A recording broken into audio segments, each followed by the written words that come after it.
خير البرية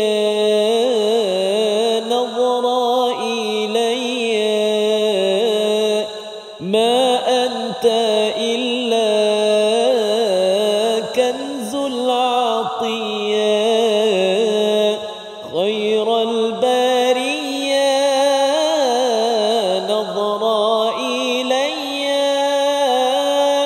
ما أنت إلا كنز العطية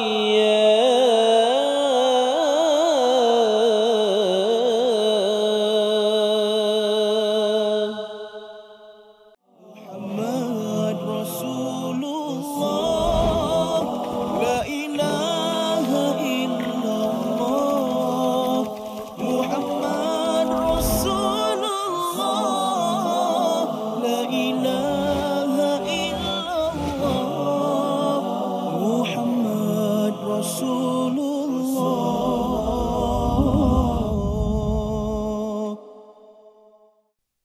Assalamualaikum warahmatullahi wabarakatuh. Alhamdulillahirabbil alamin wassalatu wassalamu ala asyrafil anbiya'i wal mursalin sayyidina Muhammadin wa ala alihi wa ashabihi ajma'in amma ba'd.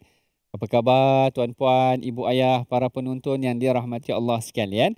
Mudah-mudahan kita semua berada dalam keadaan yang sihat sejahtera.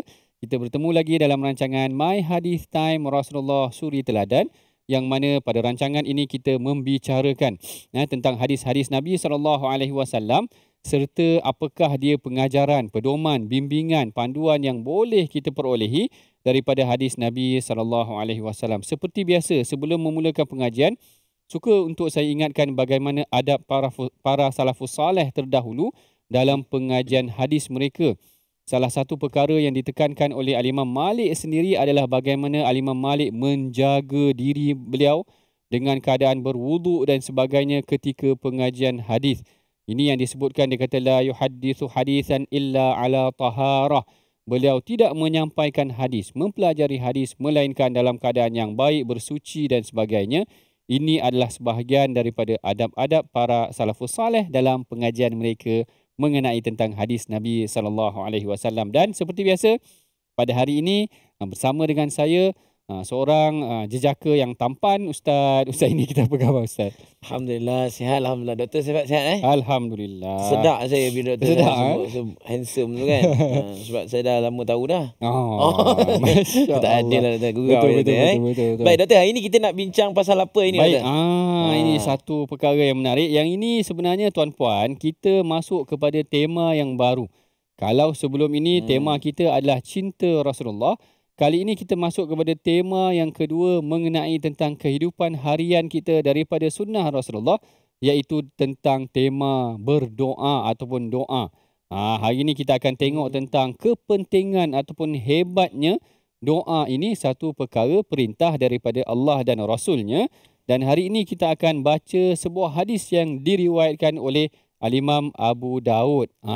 Apakah dia hadis tersebut, Ustaz Usaini? Baik, bila bercakap tentang doa ni, sama-samalah kita dah ramai yang dah belajar dengan My Hadith Time ni, dah berdoa ke belum?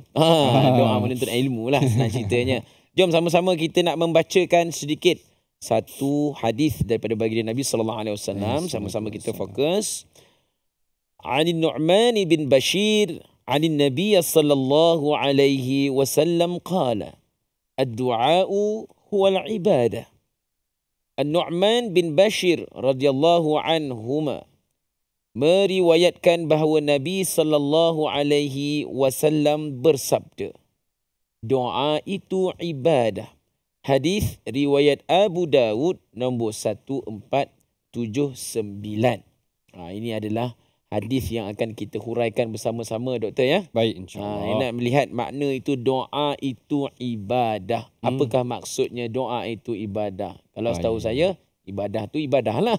Doa tu doalah. Tapi dalam hadis Nabi, doa itu adalah ibadah. Silakan doktor. Baik, tuan-puan yang dirahmati Allah sekalian, seperti yang kita telah persembahkan pada episod-episod yang sebelum ini, pada kebiasaannya perkaitan ataupun apa yang diungkapkan oleh Rasulullah ada sandarannya daripada ayat Al-Quran sendiri. Mm. Dan sebenarnya hadis ini adalah lebih panjang sedikit berbanding dengan apa yang kita bacakan tadi.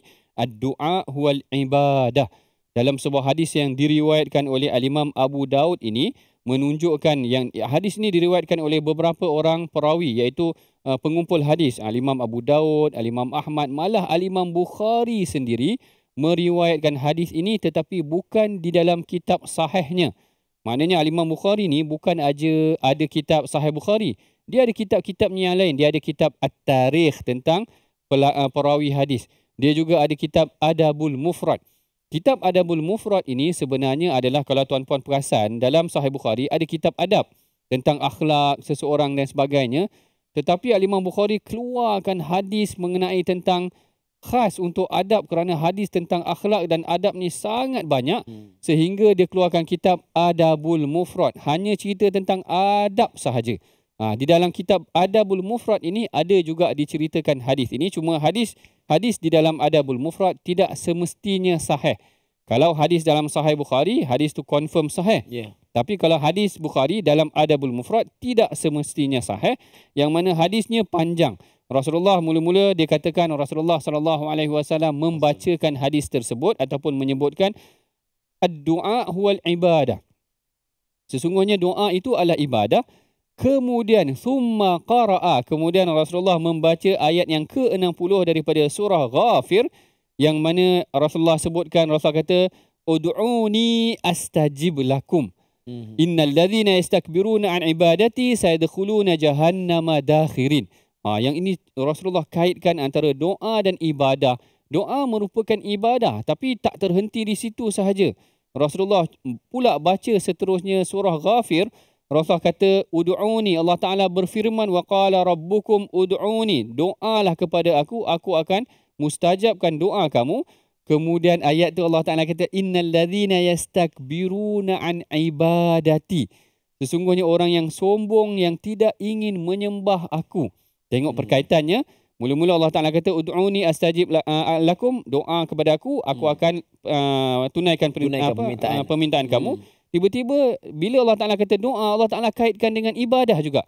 Innal ladzina yastakbiruna an ibadati, mereka yang enggan, sombong untuk beribadah dengan aku. Seolah-olah Rasulullah membayangkan doa itu adalah ibadah, iaitu kalau kita berdoa secara tak langsung kita menunduk, merendahkan diri kita kepada Allah Subhanahu Wa Taala. Sebab tu Allah Taala ataupun Rasulullah kaitkan dengan ayat Al-Quran tu, bila Allah Taala perintahkan suruh berdoa, tiba-tiba Allah Taala kata siapa yang tak berdoa seolah-olah dia sombong untuk tidak beribadah kepada aku. Makna kaitannya sebegitu. Maknanya dalam segenap perkara dalam kehidupan kita, nanti kita bacakan hadis tentang tali kasut. Sekalipun tali kasut kita terputus pun, Rasulullah kasih kita berdoa. Apatah lagi kalau kita punya keuangan terputus. Kalau tak cukup duit. Kata kalau bukan saja itulah, kalau selipar kita hilang pun kita kena berdoa. Berdoa tapi kena usaha jugalah. Jangan ada teknik orang kata tak nak bagi selipar hilang. Kalau dekat masjid tu, satu letak kat sini, satu letak kat arah atas, satu letak kat arah bawah. Kalau ayah saya dia mangga tu. Itu ganas lagi. Dia lagi ganas. Itu lagi canggih. Maknanya macam-macam teknik lah. Tapi saya nak ceritanya bagaimana Rasulullah SAW menggalakkan kita berdoa, bahkan dalam sebuah hadis yang diriwayatkan oleh Al-Imam Tirmizi. Hadis ni lebih ganas lagi. Kita cerita pasal ganas tadi. Rasulullah SAW menyebutkan mengenai tentang innahu man lam yas'alillah yaghdab alaih. Siapa yang tak berdoa kepada Allah Subhanahu Wa Taala, Allah Taala boleh menyebabkan Allah Taala murka ataupun marah. Maknanya tidak marahlah kepadanya.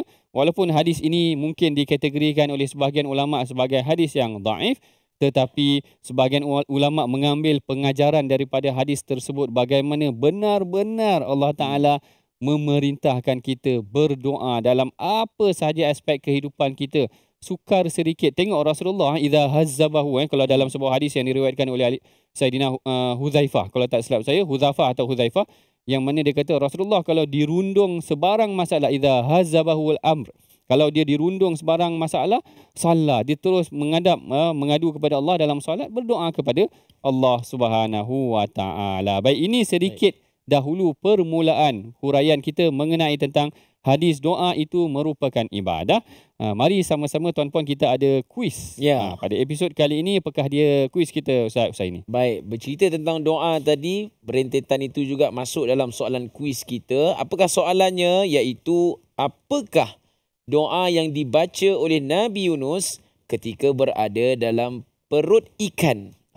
Apakah doa yang dibaca oleh Nabi Yunus ketika berada dalam perut ikan? Ini ada kisah dia yang menarik, doktor, kan? Betul. Sehingga kan Nabi Yunus ditelan oleh ikan itu sendiri. Betul. Doktor jangan pecahkan jawapan jawapan dia ujung nanti Okey. InsyaAllah. Kadang-kadang dia tak sengaja. Tak ingat Ya, soalan tadi. tak apa. Yang tu kalau tak sengaja dimaafkan. Dimaafkan. Baik, tuan-puan kita berehat dahulu seketika. My Hadis Time, Rasulullah Suri Teladan. Muhammad Rasulullah.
سبحان ربي العظيم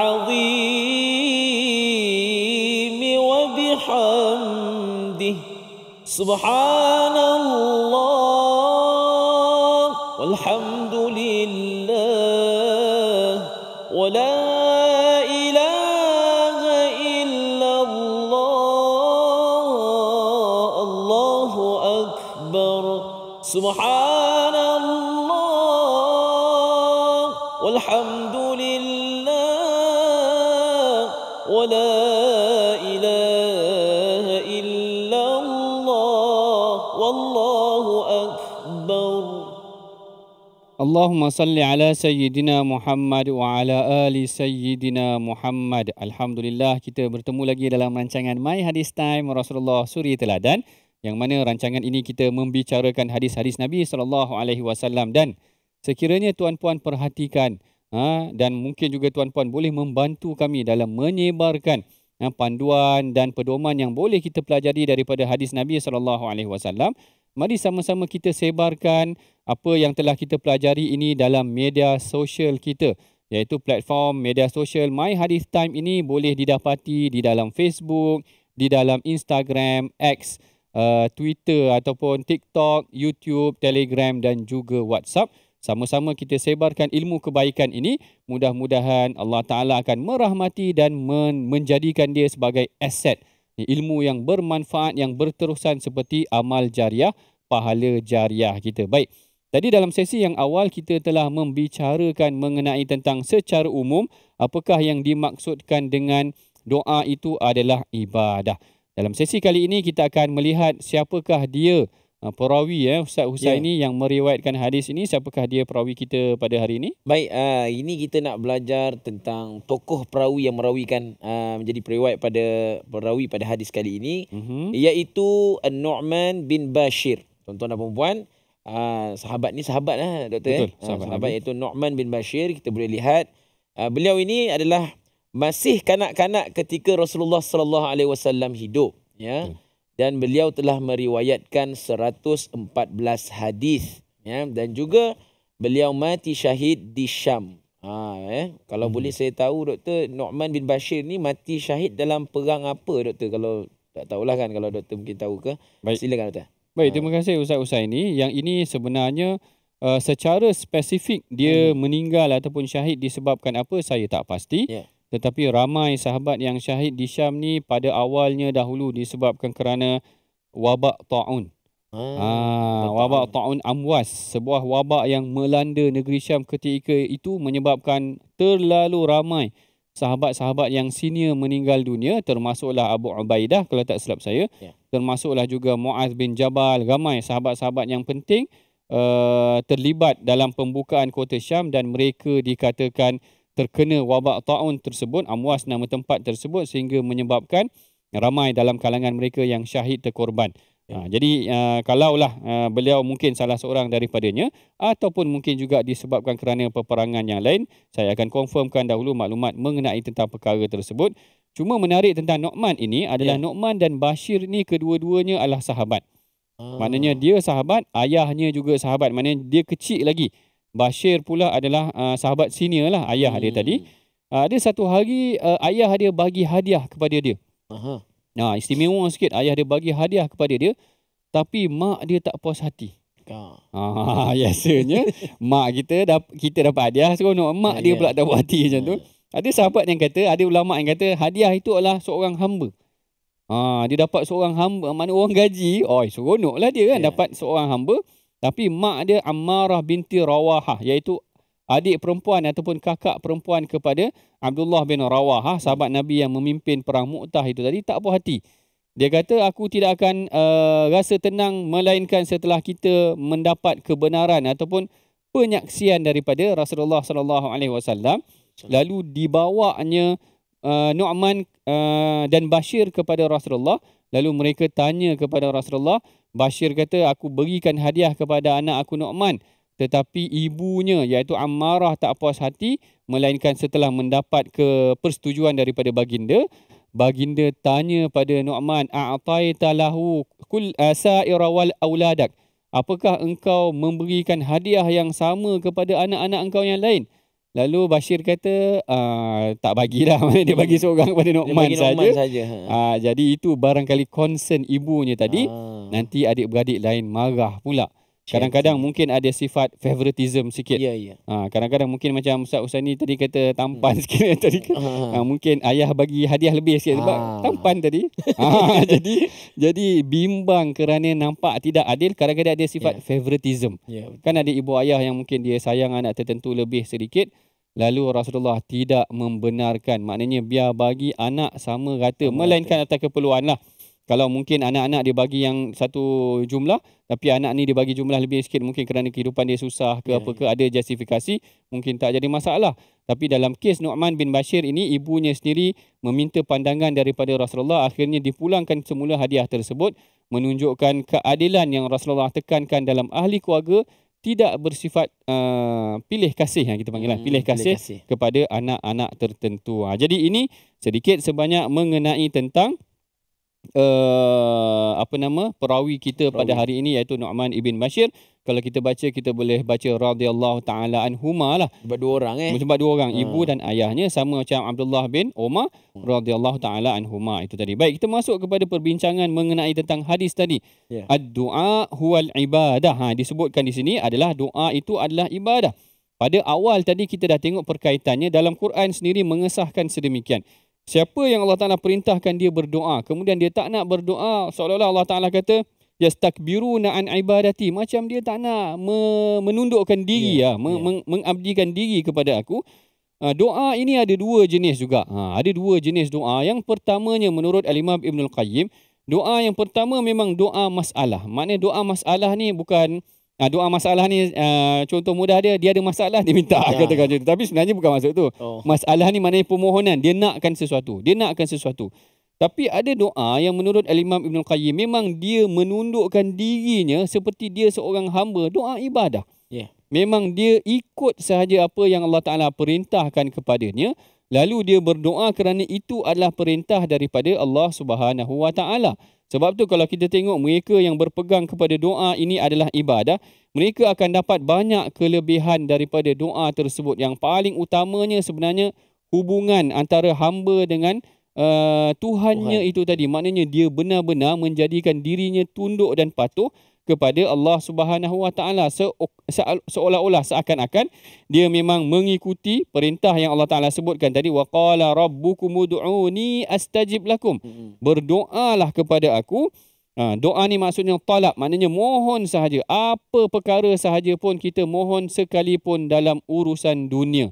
Jangan sampai urusan dunia pun kita tak nak berdoa kepada Allah Subhanahu Wa Taala, kerana Allah berdoa, Allah menyatakan bahawa memang itu perintah Allah Subhanahu Wa Taala. Bahkan kalau tuan-puan ingat, kalau kita masuk dalam bulan Ramadan, hujung-hujung Ramadan kan kita ada baca ayat yang syahrul Ramadan alladzi unzila fihi al-Quran. Bawah kepada ayat yang paling akhir sekali Allah Taala kata wa idza sa'alaka ibadi anni, kan.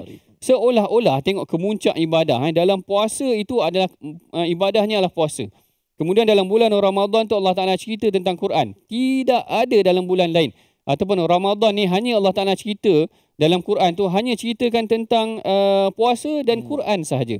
Jadi dua ibadah penting dalam bulan Ramadan adalah syahrul Ramadan alladzi unzila fihi al-Quran.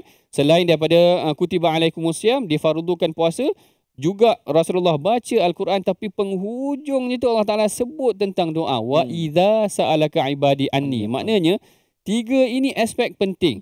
Mula-mula Allah Ta'ala perintahkan kita melakukan ibadah, berdoa ataupun melaksanakan bacaan Al-Quran. Kemudian Allah Ta'ala tutup memang dengan doa. Kemuncaknya adalah dengan doa. Tak kiralah doa mohon ampun daripada Allah Subhanahu Wa Ta'ala seperti yang dilaksanakan oleh Rasulullah setiap hari. Setiap hari Rasulullah berdoa itu tadi. Malah dalam sebuah hadis yang lain juga Rasulullah SAW menyebutkan, tadi kita tengok orang yang berdoa ini, dia mengeratkan hubungan dia dengan Allah. Memang dia betul-betul mempunyai hubungan yang rapat dengan Allah Subhanahu Wa Taala. Malah sebenarnya dalam doa ni juga adalah satu kemuliaan. Laisa syai'un akrama 'ala Allahi Subhanahu Wa Taala min ad-du'a. Tidak ada satu yang lebih mulia di sisi Allah Subhanahu Wa Taala daripada doa yang kita bacakan itu, menyebabkan kita meletakkan satu keadaan yang sangat tinggi. Malah kita seolah-olah menjadikan hubungan kita dengan Allah Ta'ala sangat rapat. Kemuliaan yang kita dapat itu tadi adalah satu perkara yang sepatutnya kita kejar. Jangan kita berdoa ni bila kita perlu sahaja. Betul, doktor. Kita takut lambat. Ulum hadis. Ulum hadis nanti. Okey. Baik. Okey. Kalau begitu, kalau kita tengok nanti perbincangan mengenai tentang ulum hadis ni kita sambung selepas daripada ini, insya-Allah. Tapi terima kasih Ustaz ini ingatkan juga mengenai tentang perbincangan ulum hadis. Tapi saya nak tekankan tuan-puan, mengenai tentang doa ini adalah satu perkara yang satu tadi kita tengok kemuliaan orang yang berdoa akan mendapat tempat yang mulia di sisi Allah. Dan yang keduanya, bagaimana orang yang berdoa ini menghubungkan ataupun mengeratkan, meletakkan dia mematuhi perintah daripada Allah Subhanahu Wa Taala. Perbincangan selepas ini kita akan masuk kepada itu nanti perbincangan ulum hadis, insya-Allah. Kita berehat dahulu seketika. My Hadis Time, Rasulullah Suri Teladan. Muhammad Rasulullah.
يا إمام الرسل يا سندي الله الله أنت باب الله معتمدي فبدنياي وآخرتي الله الله يا رسول الله خذ بيدي.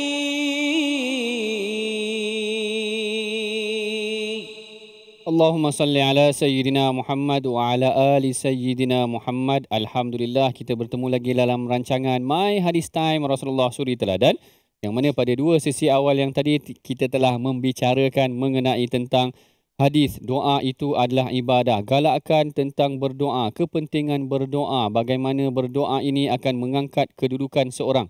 Tidak ada perkara yang lebih mulia di sisi Allah Subhanahu Wa Taala melainkan dengan berdoa itu tadi. Laisa syai'un akrama 'ala Allah Subhanahu minad du'a. Dan juga kita baca mengenai tentang hadis ad-du'a huwal ibadah, doa itu adalah ibadah. Jadi kat sini sebenarnya Rasulullah memang sangat menggalakkan kita berdoa, sehingga saya sebutkan tadi bagaimana dalam sebuah hadis yang lain Rasulullah SAW meminta kita ataupun menasihatkan kita. Yang ini yang diriwayatkan sendiri oleh Sayyidatina Aisyah. Aisyah kata Rasulullah SAW ataupun Aisyah sendiri berkata, "Sallullah kulla syai'in hatta syasa'." Hatta syasa'. Lepas tu fa innallaha azza wa jalla in lam yuyassiruhu lam yatayassar. Sayyidatina Aisyah radhiyallahu taala anha atau anhuma, dia kata mintalah daripada Allah semua perkara hatta syasa'. Syasa' ni yang dihuraikan oleh sebahagian ulama yang menyatakan, dia kata islahun na'al idzan qata'a, iaitu memperbaiki kasut ataupun tali kasut tu sekiranya dia terputus. Maknanya Sayyidatina Aisyah bayangkan sehalus-halus perkara. Jangan bila kita dalam keadaan yang dia dah berlampu merah. Lampu merah tu kalau Ultraman lampu dia merah tu dia dah lemah. Dah lemah baru dia nak berdoa bukan begitu. Kan? Maknanya dalam keadaan yang dia bersahaja pun boleh digalakkan juga berdoa. Jangan doa ketika kita rasa susah saja. Sama macam ayah kita. Sama macam ayah kita, dia tengok kita datang tahu, ni ada benda nak minta nak kata. Maknanya engkau dah susah pun nak minta. Macam pengalaman ni. Maknanya nak cerita, kau dah susah pun nak minta. Maknanya kalau kita kerap bersama dengan dia, membayangkan kita rapat dengan dia. Tapi kan doktor, kalau dia mengingatkan juga tentang ilustrasi dalam kehidupan seharian juga, doktor. Betul. Kalau kita semata-mata berusaha saja, tidak jadi juga. Betul. Dia kan ada dua kan? Betul. Usaha, kemudian tepinya ada doa. Ada doa sekali. Maknanya disertakan dengan kebergantungan. Itu nampak kebergantungan kita kepada Allah Subhanahu Wa Taala. Dan dalam banyak situasi di dalam Al-Quran, saya katakan semualah, bukan kebanyakan, mungkin semua Nabi berdoa. Nabi Adam berdoa juga, Rabbana zalamna anfusana. Nabi Ibrahim lagilah berdoa. Nabi Daud, Nabi Zakaria punya doa lagi luar biasa. Dia cerita yang hatta sya'ala ra'su syaiba, maknanya rambut dia dah beruban habis dah. Tapi surah Maryam ya? Da'a Zakaria rabbahu. Nabi Zakaria doa kepada Tuhan dia agar dikurniakan anak. Maknanya satu permintaan yang pada kita secara umumnya mungkin mustahil, tetapi Nabi Zakaria tetap berdoa. Walamma saya pun tak ingat ayat ni tentang bagaimana Nabi Zakaria berdoa agar dikurniakan anak sebagainya. Nabi Musa berdoa, Nabi Yunus kita katakan tadi berdoa. Maknanya semua Nabi berdoa. Tiba-tiba datang kat kita tak berdoa. Maknanya hebat kita lagi ke atau macam mana? Maknanya menunjukkan jauhnya kita. Maknanya semua Nabi itu sendiri menunjukkan kebergantungan doa itu kepada Allah. Kepada Allah Subhanahu Wa Taala. Dia tak boleh buat seorang. Dia tak boleh buat seorang. Hatta kalau boleh buat seorang sekali pun, kena ada doa juga untuk Allah bantu dalam usaha dakwah mereka. Dia menggambarkan kebergantungan seorang hamba dan kepatuhan juga sebenarnya, kerana ini adalah perintah yang diberikan oleh Allah Subhanahu Wa Taala. Dalam perkara yang mudah sebenarnya pun Allah Taala minta berdoa, dalam perkara yang susah, dalam segenap perkara, sehingga sebahagian ulama kata doa ini akan melapangkan hati. Mana melapangkan jiwa kerana dia menundukkan dirinya kepada Allah dan Allah Ta'ala akan memudahkan urusannya atas doa-doa yang diberikan. Baik, ini sedikit sebanyak dahulu mengenai tentang huraian seterusnya mengenai tentang hadis doa itu tadi. Sebelum itu, seperti yang dibincangkan oleh Ustaz Husaini sebelum ini mengenai tentang ulum hadis. Apakah dia sesi ulum hadis kita pada hari ini, Ustaz Husaini? Apa yang kita nak belajar hari ini? Ya ini baru masuk betul ulum hadis. Betul, Kan tadi. Ya. Jadi tuan-tuan dan puan-puan, penonton sekalian, jom sama-sama kita nak lihat ulum hadis yang kita nak belajar pada hari ini, iaitu berkenaan dengan matan. Matan dari segi bahasanya ialah sesuatu yang keras dan menjadi kuat atau bahagian belakang sesuatu benda. Seperti contohnya matan at-ta'irah ataupun badan kapal terbang dan sebagainya lah. Itu dari sudut bahasanya. Kalau dari sudut istilahnya, doktor? Dari sudut istilahnya adalah teks hadis yang datang setelah berakhirnya sanad. Ini secara umumnya mengenai tentang definisi matan, tetapi untuk lebih mudah faham, kita sediakan juga dalam slide di mana kedudukan matan tersebut. Di mana kedudukan matan tersebut. Mari sama-sama tuan-puan, ibu ayah, kita perhatikan matan yang kita sediakan ini. Mudah-mudahan kita dapat membezakan apa kalau kita baca hadis tu, kita boleh tahu di mana matan dan di mana sanad. Yang ini yang kalau tuan-puan tengok ada daripada hadis Bukhari. Mana satu matan, mana satu sanad? Ustaz Bukhari, Ustaz Husaini kita. Ustaz Husaini, mana satu? Matan dia rasa kat yang kuning tu lah. Yang kuning tu. Nasib baik dah ada warna kuning. Matan yang kuning itu adalah yang atas qala al-Bukhari haddatsana. Kan kita dah baca sebelum ni, haddatsana Abdullah, akhbarana Malik, an-Nafi' an Ibnu Umar. Ini semua adalah sanad. Bawah innama, bila Rasulullah SAW bersabda, qala innama masalu sahibil Quran, sesungguhnya orang yang membaca Al-Quran, kama sali sahibil ibil, seumpama dia menjaga unta, seumpama pemilik unta yang terikat. Jika dia menjaga unta itu, maka dia menahannya, dapat dia jaganya. Jika dia membiarkannya, maka unta itu akan lari. Yang itu, yang teks warna kuning itu adalah matan. Apa maksud hadis tu? Hadis tersebut mengingatkan orang yang hafal Al-Quran, sahibul Quran, seumpama penjaga unta, pemilik unta itu tadi. Kalau dia tak jaga Quran tu betul-betul, Quran tu boleh hilang. Sebab tu pelajar-pelajar tahfiz kita, ini saya ambil kesempatan untuk ingatkan juga. Quran ini memang kena ikat betul-betul dalam kepala. Jangan dia ambil tali dia ikat kepala dia, bukan maksud dia macam tu. Maknanya kena ingat muraja'ah. Kena sentiasa ulang. Quran ni hafal mudah, tapi nak kekal tu yang susah.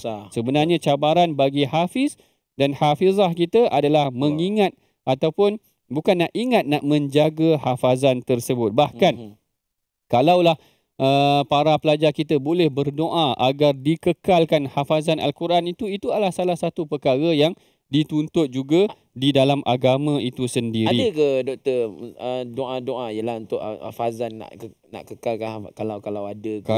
Seingat saya saya tak pasti tentang doa spesifik. Tapi kalau Ustaz Husaini ingat yang Sayyidina Abu Hurairah, dia pernah mengadu pada Rasulullah yang apa yang dia dengar daripada Rasulullah adalah sukar untuk dia ingat. Lalu Rasulullah SAW memegang dada dia ataupun mengetatkan pakaiannya, memegang dada dia dan berdoa kepada Allah, sehingga setelah daripada itu Sayyidina Abu Hurairah tidak lupa apa hadis yang diungkapkan oleh Rasulullah. Sebab tu dia menjadi antara perawi yang paling banyak meriwayatkan hadis. Kalau katakan kita sendiri, ini salah satu juga kaedah. Kalau katakan kita sukar ataupun kita berdoa, Allah Ta'ala boleh kurniakan, Allah Ta'ala tidak boleh kurniakan. Tapi salah satu kaedahnya juga adalah seperti hadis tadi, kita memohon orang saleh mendoakan kita. Maknanya kita datang pada rumah Ustaz Husaini, kita minta Ustaz Husaini doakan. Mana-mana orang yang saleh, yang jangan senyum macam tu Ustaz Husaini. Maknanya mendoakan kita, bacakan kita Al-Quran. Tengok tadi berkat doa Abu Hurairah, Rasulullah kepada Abu Hurairah, berkat doa Rasulullah kepada Sayyidina Abdullah bin Abbas, Allahumma faqihhu fid din. Maknanya dia memang menjadi orang yang benar-benar dipanggil sebagai turjuman Al-Quran, sebagai orang yang hibrul ummah, orang yang memang menguasai ilmu, benar-benar kesan daripada doa. Paling mudah sebenarnya minta doa, ibu ayah kita. Betul. Orang yang paling dekat, orang yang mustajab doanya di sisi Allah. Jangan lekang minta. Kita dulu minta ketika nak exam je lah. Katakan macam tu. Bila nak exam, tapi tak jadi masalah. Nak exam minta mak doakan. Ataupun isteri kita nak bersalin. Ataupun kita nak bersalin mak doakan. Katakan macam tu kan. Untunglah kita masih ada mak dan ayah ibu kita. Mereka yang ada ibu ayah minta doa daripada ibu ayah. Kedudukan mereka sangat istimewa di sisi Allah Subhanahu Wa Taala. Kalau tak kita berdoa, kita minta orang saleh doakan kita. Kalau tidak ada, maknanya minta ibu ayah kita sendiri, orang yang dekat dengan kita, mempunyai kedudukan yang istimewa di sisi Allah Subhanahu Wa Taala, mendoakan kita. Ini adalah antara kaedah ataupun adab. Nanti kita akan bincangkan juga dalam sesi seterusnya. Pada episod kali ini kita tekankan dahulu tentang hebatnya doa. Maknanya tentang kelebihan berdoa sahaja dahulu. Tentang penghubungan antara hamba dan Tuhannya untuk awal-awal ni. Kemudian nanti kita akan masuk kepada perbincangan tentang doa-doa Rasulullah, bagaimana berdoa dan sebagainya, insya-Allah. Kita berehat dahulu seketika. My Hadis Time, Rasulullah Suri Teladan. Muhammad Rasulullah.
أعوذ بالله من الشيطان الرجيم إن الساعة لآتية لا ريب فيها ولكن أكثر الناس لا يؤمنون وقال ربكم ادعوني أستجب لكم إن الذين يستكبرون عن عبادتي سيدخلون جهنم داخرين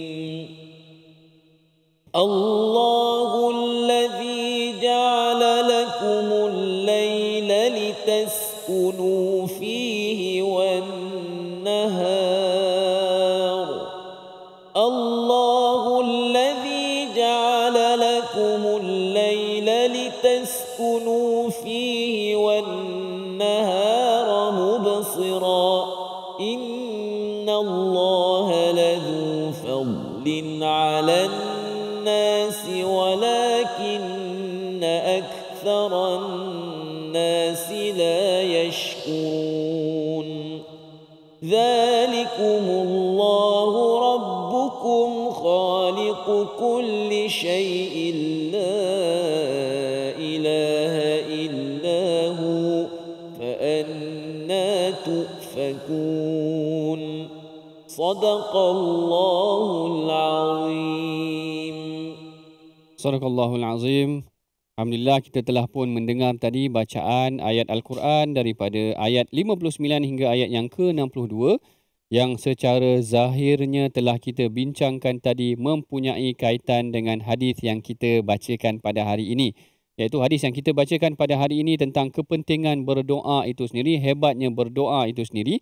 sehingga Allah Subhanahu Wa Taala mengaitkan antara hubungan ataupun disebutkan perintah doa itu dan kemudian yang disebutkan selepas daripadanya innal ladzina yastakbiruna an ibadati, mereka yang sombong daripada mengabdikan beribadah kepada aku, seolah-olah doa itu mempunyai hubungan langsung di antara doa dan juga ibadah. Itulah dia kaitan di antara ayat yang dibacakan tadi dengan hadis yang dibincangkan kita pada hari ini. Malah kalau tuan-puan buka tafsir, Syekh Tantawi ada menyebutkan Al-Imam Ibnu Kathir setelah dalam tafsirannya mengenai tentang ayat yang ke-60 ini, beliau meletakkan hadis-hadis berkenaan tentang doa, menunjukkan ayat ini memang secara tidak langsung mengaitkan di antara doa dengan ibadah dan kemudian kelebihan-kelebihan berdoa, sehingga hadis yang menyebutkan Allah Ta'ala marah kalau tidak berdoa, Allah Ta'ala perkenankan doa hamba-Nya sebagainya, semua dimuatkan di dalam tafsir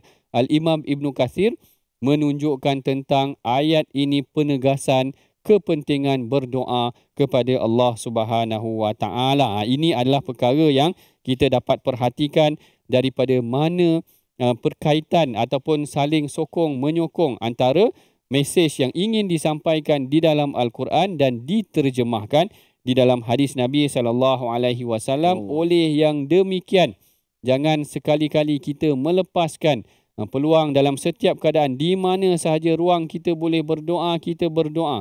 Dalam solat kita berdoa, luar solat kita berdoa, bangun tidur pun kita berdoa. Kadang-kadang kita bangun tidur aja, kita buka Facebook. Ambil telefon dulu. Ambil telefon dulu. Ambil telefon nak baca doa ke apa. Rupanya ambil telefon nak update status dulu. Dah bangun tidur dah ni. Kata tak berapa kenalah tadi. Maknanya menjadikan hubungan kita dengan Allah Subhanahu Wa Taala daripada mula kita bangun tidur sampai kita nak tidur pun, kebergantungan kita kepada Allah masih lagi utuh dengan doa itu tadi. Itulah dia doa ibadah. Kita mengabdikan diri kita sepanjang hidup kita dalam kehidupan kita melalui doa yang kita bacakan, yang kita mohon kepada Allah Subhanahu Wa Taala. Baik, tuan-puan yang dirahmati Allah sekalian, begitulah dia kesimpulan sedikit daripada pengajian hadis kita pada hari ini. Mari sama-sama tuan-puan, masih lagi ingat tak kuis yang dibacakan pada awal tadi? Apakah dia Ustaz Usaini? Baik, soalan kuis kita tadi. Apakah doa yang dibaca Nabi Yunus ketika berada dalam perut ikan? Jadi jawapannya apa dia? Jawapannya, doanya adalah La ilaha illa anta subhanaka inni kuntu minal zalimin. Cuba ulang sama-sama baca dengan saya. La ilaha illa anta subhanaka inni kuntu minal zalimin. Ini adalah doa yang dibacakan Nabi Yunus ketika mana berada dalam kesulitan, kesusahan yang mungkin kita sendiri pun boleh amalkan, Dr. Sanusi. Betul. Doa Nabi Nuh ni, doa Nabi Yunus ni doa yang sangat luar biasa. Luar biasa yang pertama kerana Rasulullah puji doa ni. Rasulullah kata fa innahu lam yada' biha muslim rabbahu fi syai'in qad illa istajaba lahu. Siapa yang berdoa dengan doa ni, Allah Taala akan mustajabkan. Maknanya kalau kita baca doa, jangan lepas baca la ilaha illa anta subhanaka inni kuntu minaz zalimin. Kerana Rasulullah kata siapa yang baca dengan doa ni akan dimustajabkan doa dia. Satu, keajaiban yang pertama. Keajaiban yang kedua, doa ni tak ada bentuk doa. Doa ni disebut la ilaha illa anta subhanaka inni kuntu minaz zalimin. Mana doa dia? Kata doa pun tidak. Tak nampak macam doa. Dia tak ada Allahumma, dia tak ada Rabbana, dia tak ada. Rupanya bila diteliti oleh sebahagian ulama, ada yang menyatakan sebenarnya ini adalah doa secara tidak langsung. Yang mana ada 3 elemen penting dalam doa ni. Yang pertama, elemen tauhid, la ilaha illa anta. Kemudian ada elemen tasbih, subhanaka. Kemudian barulah ada elemen doa, inni kuntu minaz zalimin. Aku ni zalim, ya Allah, ampunkan dosa aku. Seakan-akan itu maksudnya. Allah. Sebab tu kalau tuan-puan tengok dalam Sayyidul Istighfar, penghulu segala istighfar, dia mulakan dengan Allahumma anta rabbi. Dengan tauhid dulu. La ilaha illa anta khalaqtani. Kemudian ada pujian Allah Ta'ala, ada tasbih Allah Ta'ala. Hujungnya baru mohon ampun kepada Allah Subhanahu Wa Ta'ala. Ada beberapa elemen penting yang akhirnya menyebabkan dia dianggap sebagai Sayyidul Istighfar. Sama macam doa ni. Doa ni luar biasa. Dia tak ada bentuk doa, tapi dianggap seperti doa.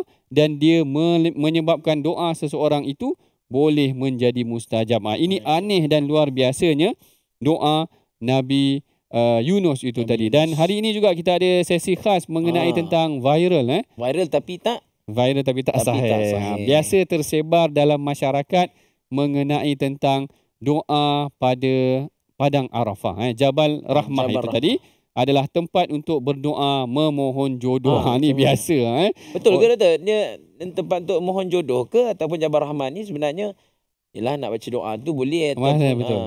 Jadi ataupun spesifik untuk mohon jodoh. Ustaz ni ada mohon jodoh ke? Cukuplah tu satu. Kita jangan panjangkan hal tu. Okey, baik. Jabal Rahmah ni tidak ada satu penghujahan yang spesifik pun. Dia adalah tempat memohon jodoh. Cumanya mereka mengaitkan antara pertemuan Nabi Adam dengan Siti Hawa dan sebagainya, tetapi dia bukanlah satu tempat yang benar-benar dikhususkan untuk memohon jodoh itu tadi. Maknanya apa yang mungkin kita boleh tekankan tentang Jabal Rahmah, tempat Allah Ta'ala limpahkan rahmat kasih sayangnya, bukan sekadar untuk kita fokus kepada itu sahaja. Kerana kita bimbang nanti masyarakat salah faham. Dia nak pergi Mekah, tapi kerana nak naik Jabal Rahmah, nak mohon jodoh, itu bukan satu perkara yang diperintahkan. Sedangkan tempat mana-mana pun boleh doa untuk mohon jodoh. Bahkan di Raudah, tempat-tempat mustajab yang lain boleh lagi diminta. Bukan di tempat yang dikhususkan sedemikian sahaja. Bukanlah ada satu hadis yang khusus mengenai tentang Jabal Rahmah, tempat memohon jodoh. Jadi tuan-puan, kita telah pun hampir sampai ke penghujung rancangan. Tadi kita dah bincangkan tentang awal tadi hadis secara umumnya Nu'man bin Bashir. Saya tambah sedikit tadi, terima kasih kepada pihak yang membantu, iaitu Nu'man bin Bashir syahid ataupun terkorban disebabkan kerana pertempuran dengan Bani Umayyah dan sebagainya, bukanlah disebabkan kerana ta'un amwas itu tadi.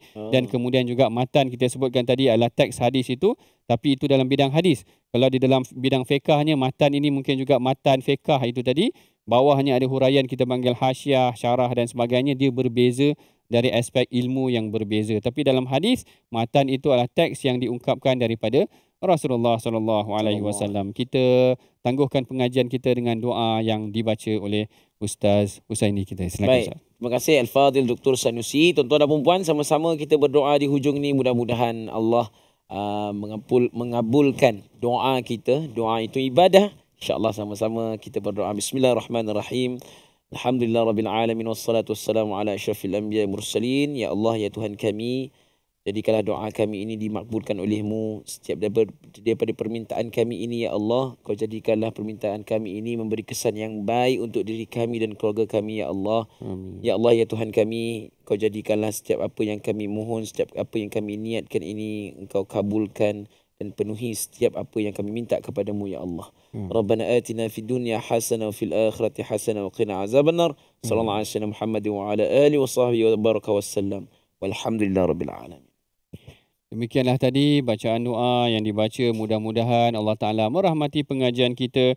Dan seperti biasa tuan-puan, mari sama-sama kita sebarkan majlis ilmu kita ini dan membantu dengan menyumbang kepada tabung gerakan Al-Quran, yang mana dengan sumbangan tuan-puan kepada tabung gerakan ini akan sama-sama memperkasa program-program kebaikan untuk Al-Quran dan hadis nanti, insya-Allah. Sehingga kita bertemu lagi dalam sesi akan datang.